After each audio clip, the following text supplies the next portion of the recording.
नमस्कार, आप देख रहे हैं दिल्ली ग्लो न्यूज और मैं हूं आपके साथ सपना। चलिए रुक कर लेते हैं आज की बड़ी खबरों की ओर। जम्मू कश्मीर के उप मुख्यमंत्री सुरेंद्र चौधरी ने शराब नीति मामले में अरविंद केजरीवाल के बरी होने पर कहा, ये मुबारकबाद का दिन है। मैं हिंदुस्तान की न्यायपालिका अरविंद केजरीवाल को भी मुबारकबाद देता हूं, क्योंकि लोगों का हिंदुस्तान के कानून और न्यायपालिका पर बहुत भरोसा है। चाहे अरविंद केजरीवाल हो या हम हो या कोई भी पार्टी हो, देश में मुद्दों पर चुनाव लड़ने की जरूरत है।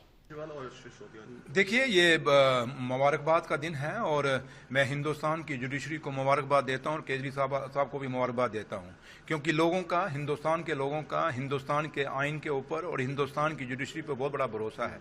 और हिंदुस्तान की जुडिशरी देश और दुनिया में इंसाफ के लिए जानी जाती है। और आज अगर ऑनरेबल जजेस ने, ऑनरेबल जुडिशरी ने ये अगर फैसला दिया, ऑनरेबल कोर्ट ने ये फैसला दिया है, तो मुबारकबाद के काबिल है।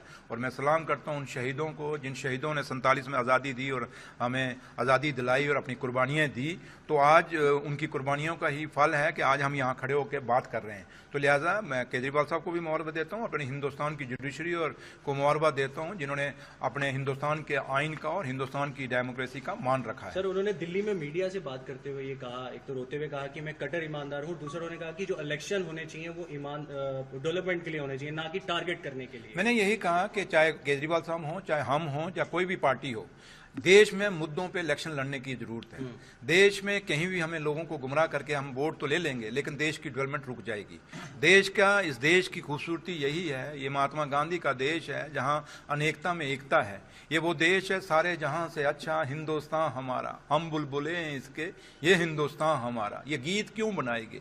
और जब ये गीत बनाए गए इसी बुनियाद पे कि यहाँ अलग अलग तरह के लोग, जो गुलदस्ता कहते हैं, गुलदस्ते में हिंदू भी है, मुसलमान भी है, सिख भी है, ईसाई है, हर कौम इस देश में बसती है। तो सारों को बराबरी का हिस्सा मिलना चाहिए।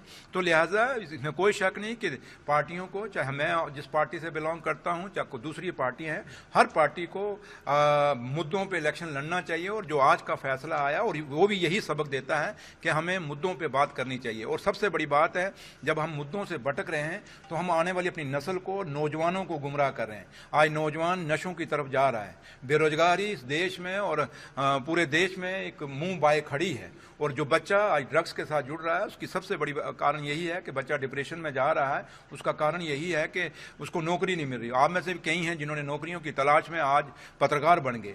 तो इसलिए मैं आपसे मैं तो यही आज के इस दिन पे कहना चाहूँगा कि नौजवानों के मुद्दों को, आम गरीब के मुद्दों को, किसान के मुद्दों को, व्यापारियों के मुद्दों को, ये शहरों की गलियाँ नालियाँ और गाँव के रोड सड़कों के ऊपर इलेक्शन होने चाहिए, न कि हम किसी ऐसे मुद्दों पे लड़ें जिस मुद्दे से देश कभी मजबूत नहीं हो। जम्मू कश्मीर के डिप्टी चीफ मिनिस्टर